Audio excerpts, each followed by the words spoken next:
Welcome to the hidden side of business success, where people who are thriving loud tell their deepest and darkest secrets. Happy Halloween, my crazy, scary Thrive Loud listeners. Don't let the ghosts, goblins, witches, and vampires haunt you this Halloween. Instead, listen to the Thrive Loud podcast and let Lou Diamond scare you himself with his talk about work, business, and future success. Oh yeah, that's so much scarier than the thought of a monster living under your bed. But it's okay, because it's a good kind of scary, I think. Anyways, you guys make sure to have a safe yet spooky Halloween, and as you keep listening, try not to be too frightened. Today on Thrive Loud with Lou Diamond. I was working in a huge organization, as you mentioned, as an operational science officer, and really was interested in change, how different people dealt with change differently, how some teams were really kicking butt, and while at the same time in the same organization, other teams were sort of wallowing. You don't need to play it safe. This was spectacular. I mean, I'm going to be really honest, so I hope you don't mind. Yeah, that's what we want. And there will be bumps in the road. There will be twists and turns. You needed moxie on the floor and volume. It's the results and the connections and the improvement, the impact we have on other people's life. And that's when life becomes exciting. Who do you turn to personally to get back on the thriving track? I was really interested in how the world works. Thanks for the great introduction. It was really very simple. I just read part of your bio. Be brief, be bright, be gone. Get ready to thrive loud with Lou Diamond. Welcome, everyone, to another episode of Thrive Loud with Lou Diamond, connecting you to the most inspiring and amazing people that are thriving each and every day. Today on Thrive Loud, we bring you two culture and leadership experts. One is a ranch kid from Western South Dakota, an avid runner and advocate of the well-rounded education of youth, and a major supporter of finding humor in all things. The other rose through the ranks at a global satellite mission from an intern all the way to operations science officer. She managed big projects, united diverse stakeholders, guided teams through change, and led complex and groundbreaking achievements. Together, this superhero team partnered at the Rose Group Int'l, where they developed the critical, new, and practical IX leadership framework, wrote a book about it, and this new method allows you to solve problems in your team, address generational issues, guide people through big changes, and accomplish your most ambitious goals. Thrive Loud listeners, I bring you the dynamic duo of Dr. Rachel MK Headley and Meg Manke. Hello, guys. How are you? Hello, we are wonderful. How are you, Lou? We're great. Obviously, I sound like I had more caffeine than the two of you today, but it's good to know. It's a hard level to achieve. We're going to work on it, though. We are going to work on it. I'm going to let you know that I am, as a master connector and a coach, and works with lots of organizations in helping to really get their culture and leadership to thrive. I get kind of like geeked out and jacked up by people who have great new methodologies and new frameworks about what they do. And I love what you guys talk about, creating high five culture. So if you could, I think I want to rewind a little bit and kind of go, we're going to do a little ping pong between the two of you to understand a little bit about your backgrounds and how you guys got together before we start talking about how you develop this very critical and practical leadership framework. Does that sound like a good plan for this conversation? Perfect. You bet. Awesome. All right. So who wants to go first, Meg or Rachel? I'll go first. All right.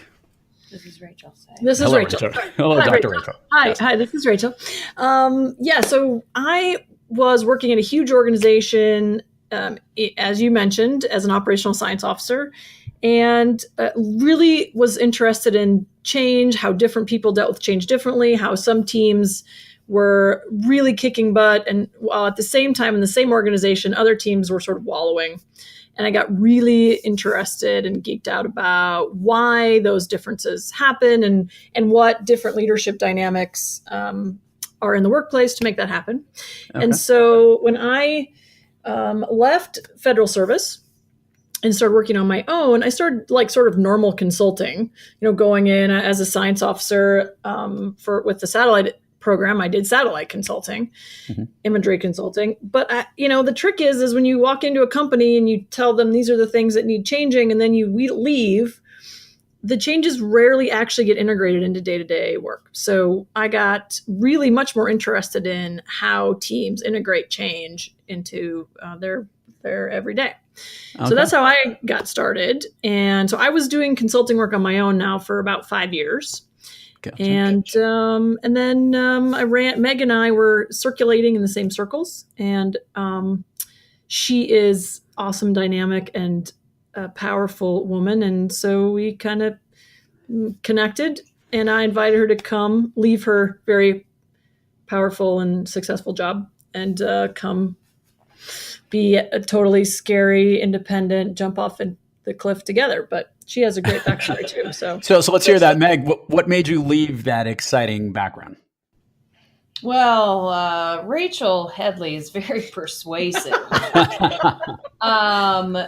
The thing that I guess I would put in addition to that, so my background is all in HR, people management, understanding human beings. And growing up on a ranch, I thought, boy, we got a lot of work done with not very many people every day. And there wasn't a lot of arguing. There was a lot of yelling because you couldn't hear each other through the 60-mile-an-hour wind.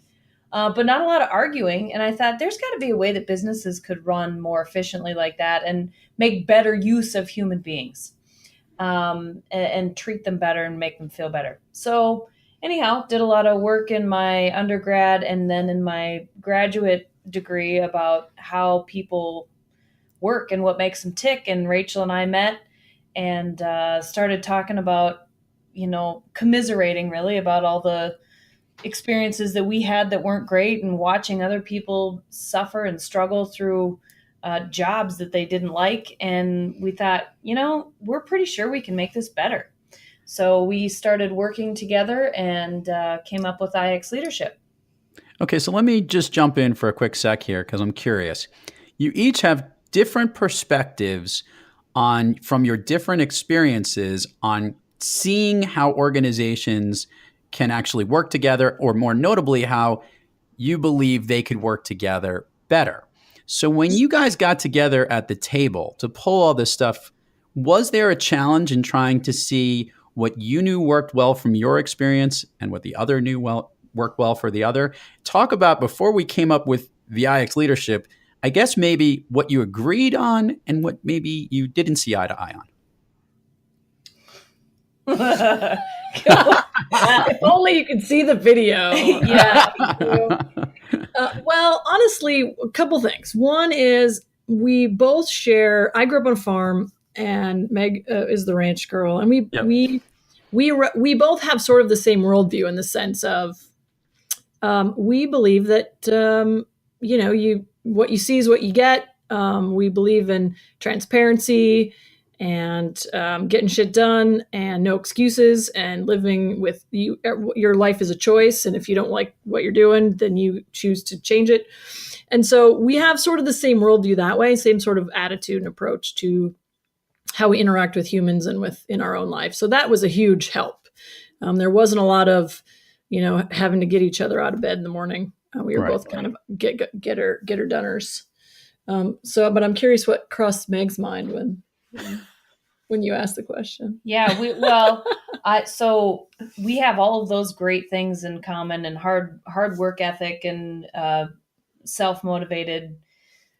So that was great because there was, as Rachel pointed out, no okay, where are you at? We got to get working on things. The thing that was really interesting is Rachel's background, working for the government.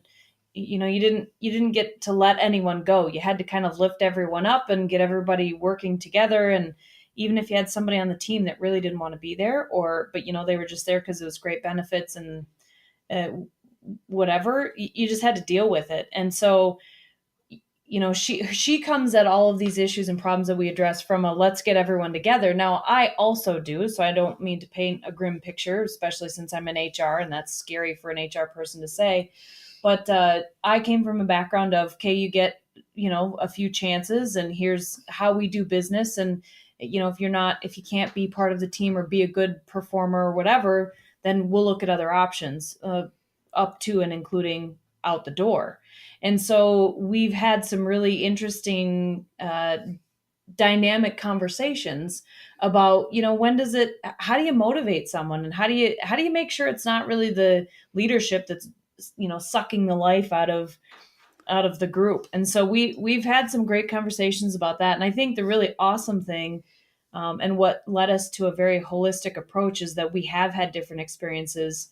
So we've had a very transparent relationship, in that we check each other and say, I don't know that that's right. Should that person get another chance, or, maybe that person should get 3 more chances, or is this really, the employees, or is it the leadership, or is it just something about the culture? So I think that's what we've had differences on, but it really has served us. So I love asking this question, and it came from another guest actually that does this in very large groups and as a speaker.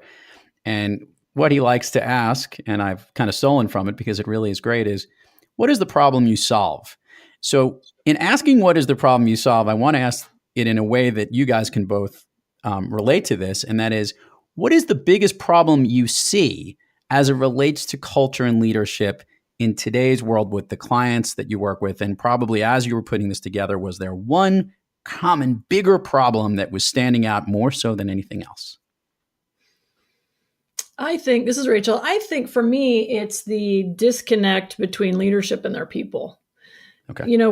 Leadership is such a huge topic. So many people get trained on it. We spend, I don't even know, it's like a $9 billion industry or something crazy, the training industry, development industry. But, there's still 70% of people feel somewhat disengaged from their job. So clearly the leadership training and the focus on individuals is disconnected from people who are actually getting the job done.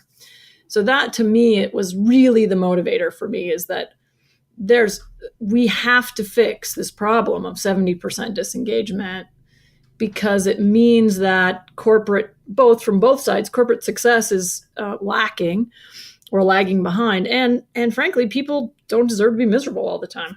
So that was the piece that I was interested in. And Meg, is there something different that you saw? I think the problem that we solve for organizations is we help them get rid of a false sense of accountability and create real accountability. That's the real short answer for me, is that organizations have, they've got policies and procedures, and I've written my fair share of them, handbooks, and you name it. She loves to write them. I do. I do. But, at the end of the day, that doesn't create accountability. Accountability is actually a culture. It's a feeling. It's the way everybody shows up. And so we kind of cast off, we help organizations, all our clients cast off that, oh no, we're doing it the right way because we have all the policies and procedures in place, and say, yeah, but how are you treating people? And are you holding them accountable? And, generally the answer to that is no. So I would say the problem we solve for organizations is we get rid of the false sense of accountability and create real accountability, a culture of accountability. Okay, I like it. So let's dive into this IX leadership. If you could explain what it means and what, I guess, the root of what you do, I guess the real leave behind or takeaway from your leadership framework, which is key. And I totally agree with you, because I've led a lot of facilities and a lot of workshops where you go through and you get everybody rah-rah and motivated. And then when you leave, is it being deployed and is it being carried out? So if you could talk a little bit about this framework, that would be really helpful for the Thrive Loud listeners.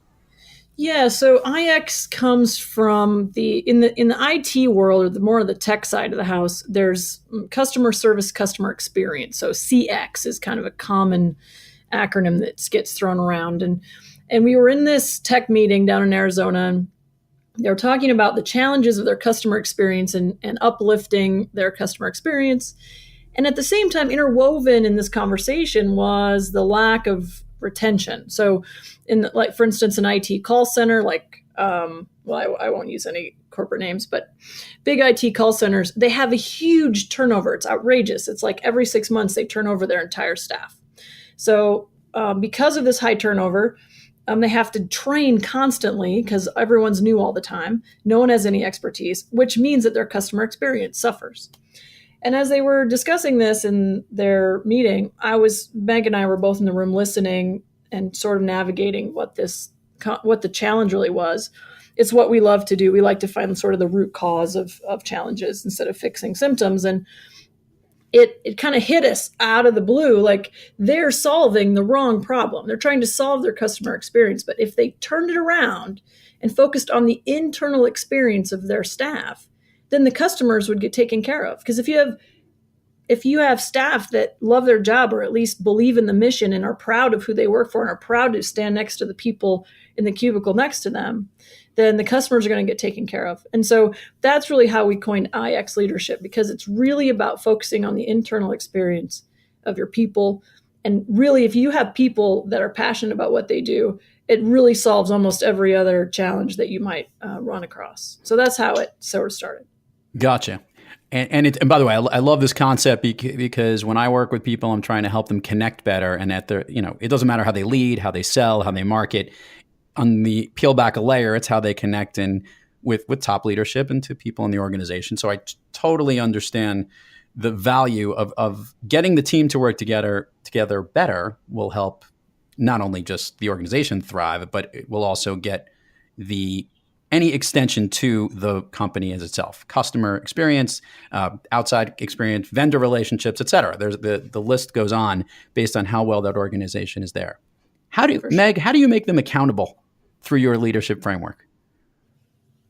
Policies and no, I'm just kidding. I knew that was coming. I'm like, you're going to write a book on it. Plans, Yeah, strategic plans. It's our favorite. Okay, so what we have put together in our framework, we call it the recipe. So the IX recipe, and we are working on the shoulders of giants, and took a lot of work from Myers-Briggs, DISC, Colors, anything that was based on Carl Jung archetypes, and said, well, these are all great for individual leaders, but that's not really serving our teams.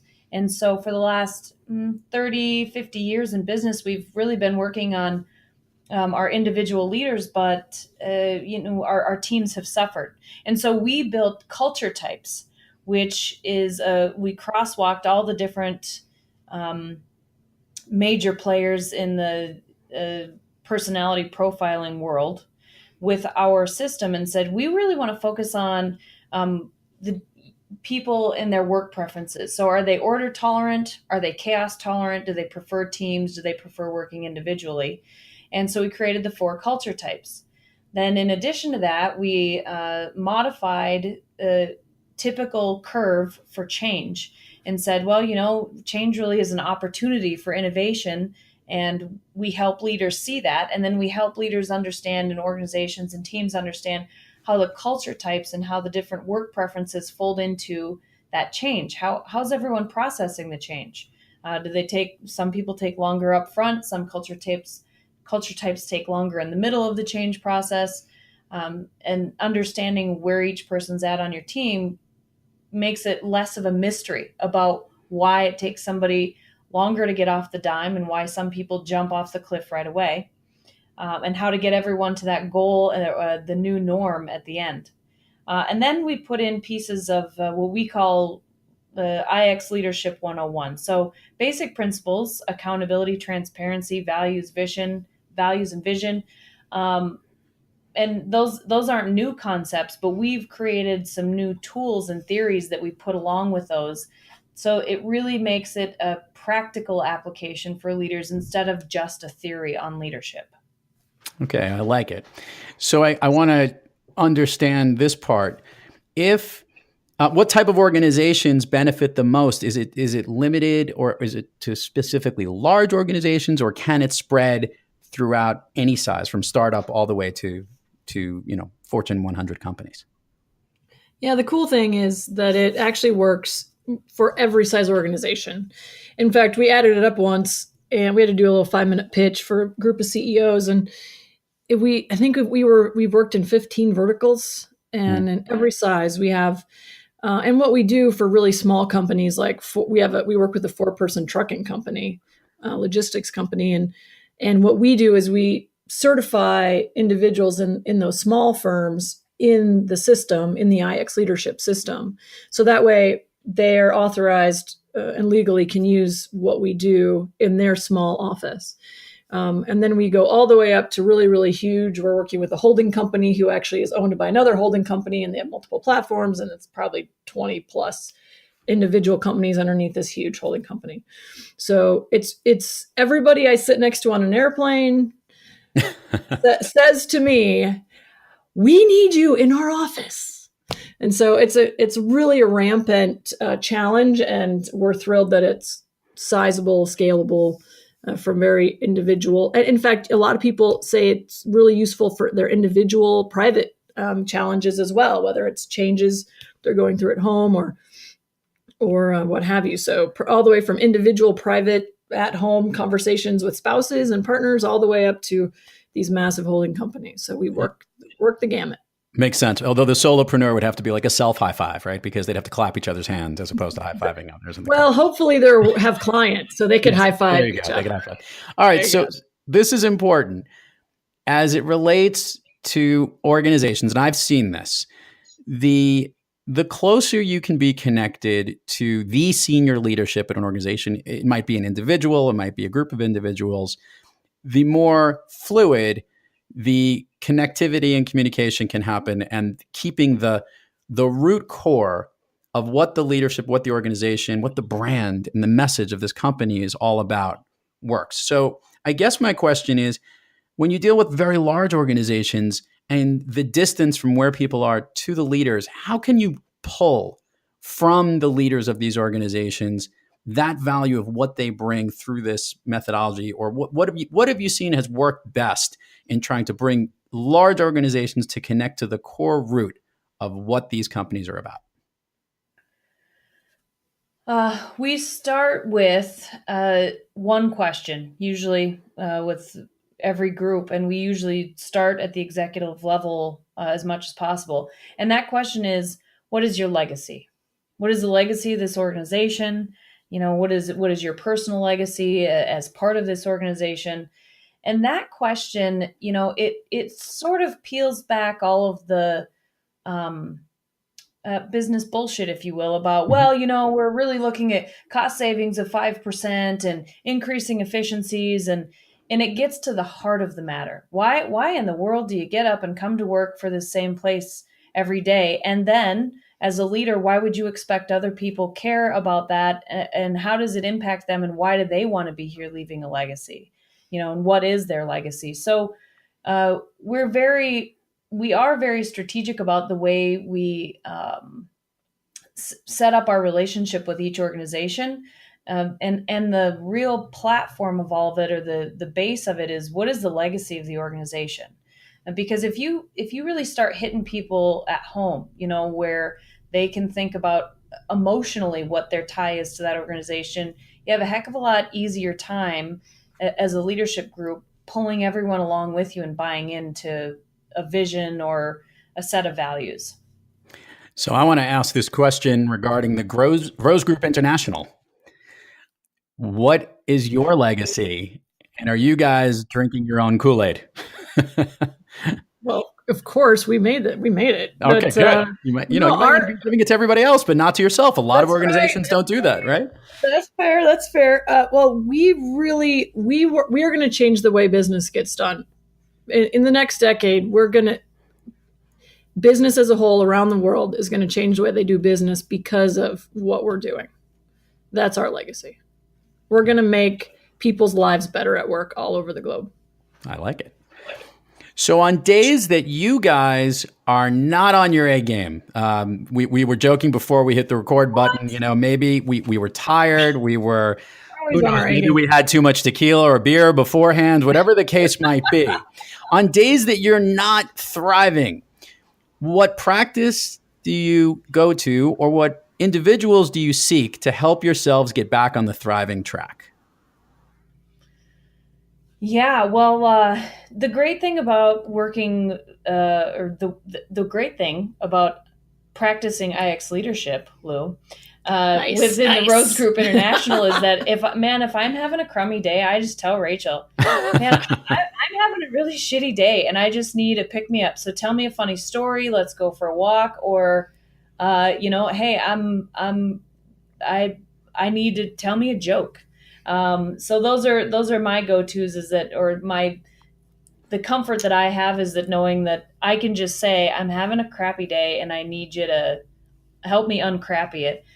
Other practices, these are technical terms. Yes, uncrappy term is a wonderful one. That'll be a whole chapter in the next book. I like it. Yes. That's right. That's right. That's the whole next book, actually. Other things I do are go for a run, play with my kids, and just think about all the things that I don't have to really complain about. Nice. Right. Amen. We, so the cool thing, Lou, is that for us, we are, back to our IX leadership, we love working in teams. That's who we are. We're fixers, which means that we like chaos in our day and we love to work in a team. So for us, having a team around us is exactly what we go to feel better, feel like more excited, resonate with somebody else, tell us, talk about new clients and their challenges. But for people that aren't, are more independent, they don't value that, they're more comfortable working on their own, they might have a totally different solution. So knowing yourself is going to be really important. For me, I have a bigger than life partner. And so between Meg and him, I don't have any time to be down. They're keeping me up all the time. Yeah, that sounds great. So this is actually interesting because although Meg seems to love to put these materials together and develop them in lots of different books and pamphlets and things, the writing process can be quite stressful, arduous, a pain in the neck. Much different than working with clients, because when you're developing a product and trying to make sure that it accurately reflects and has to go through editors and all that stuff, what was the writing process like for you guys? Did you treat it like it was a project? Or did it kind of just every now and then stress you and it was a little bit different because it's different than from the work that you actually do? We very much treated it like a project. When we decided we needed to get the book done so that we had a piece of material that we could get out on a global level and really scale it to the world, we said, okay, we basically took the summer off from consulting and sat in this office and whiteboarded and argued and threw Sharpie marker or dry erase markers at each other and opened bottles of wine at 2 p.m. We hired a book writer to help us make sure that we stayed on task and organized everything and created calendar invites for each topic. So it was very much a project for us. Once we decided we were going to commit to it, we committed to it and got it done. Yeah, and thank you for answering that question, just because we've had so many people that are authors come on the show, and there are so many different practices that someone who listens to the show often to me says, who actually is a writer, loves hearing the different methods that people go through as it relates to preparing a book, because there's so many ways to do it. There is no right way. There's your way. And whatever works best for you guys, which I can only imagine those dry eraser fights, which are always wonderful. Hopefully you got home that day and were able to get it off of your hands, because I know how messy that stuff can be. No problem there. But one of the things that really benefited us, Lou, is that we've actually trained, coached, done this work for a while now. So for us, it was just taking all of the stuff we already train and coach on and making it into a readable narrative. So we had a huge benefit when we sat down to write. It wasn't that we had to create the material. It's that we just had to organize it and make it, do a better job storytelling in a different media. So we did have that going into it. So that made it a lot easier. Spectacular. Why don't you guys take the floor here and share all the places that we can learn more about the Rose Group International, your new book, yourselves, where everybody can find you. We're going to put all of that on the show notes so that everyone can find it, but it always comes better when they hear it from you. And you guys can ping pong it however you'd like. Do you want me to just list it? Meg's pointing at me. All right. So the first thing is the book's out on Amazon. You can find it.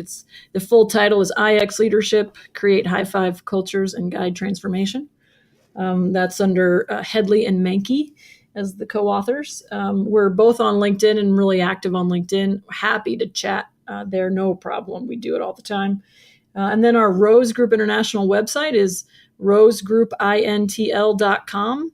And we've got all kinds of stuff out there and ways to reach us and some of our material and some of our intellectual property. We're both active on Twitter, Facebook, the whole thing. So you can find us about anywhere. Spectacular. So I've got 2 final questions because another one just kind of flashed through my brain as I did this. We'll go through the standard one first because I'm curious. Each of you, if you could you share your all-time favorite movie? This is Meg, and I'm being clear because Rachel actually despises Hates this movie. Hate it. Oh, I like it. Which is just she's not an American, I would say. But worst. my favorite, my real favorite movie is The Big Lebowski, but that's only acceptable in some circles. So that is completely acceptable in this circle, by the way. There's no reason that should not be acceptable. It is a classic Coen brother, amazing movie. So yes, it's anyway. But what is the other movie you were about to say? The other one is Forrest Gump. There's so I know so many great lessons that apparently Rachel Headley doesn't need to learn. Okay, wait. So now hold on. We're going to ask 2 questions to Rachel. Rachel, what's your favorite movie? And then I have a follow-up. My favorite movie is Star Wars: A New Hope. Excellent. The first one. Clear. Okay. Now, Rachel, why do you despise Forrest Gump? I don't get it. I don't get it. It doesn't have the hero storyline, which is what I like. I just find it very not interesting. I don't know.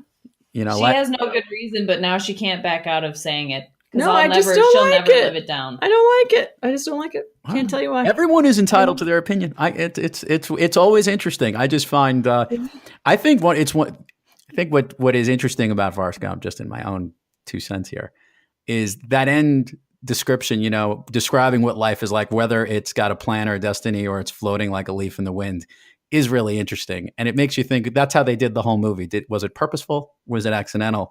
And it gave a great ride from an interesting window of time, which I thought was wonderfully done. So that just from a movie point of view, it's great. And it's obviously the soundtrack is incredible. Oh my God. It's that I can buy. Okay. I like the music. So now the follow-up question, which flew through my brain as we were talking, just stemmed from earlier. I was going to say it's 5 p.m., but according to you guys, you need a glass of wine at 2 p.m. in the afternoon. So it's time to kick back and have a cocktail.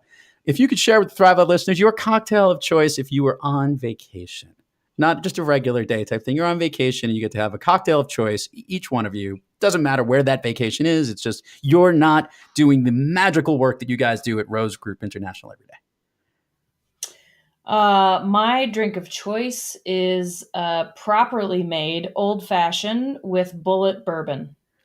We're hanging out more, Meg. I just want to make that clear. And Dr. Rachel. Yeah, my favorite is tequila neat.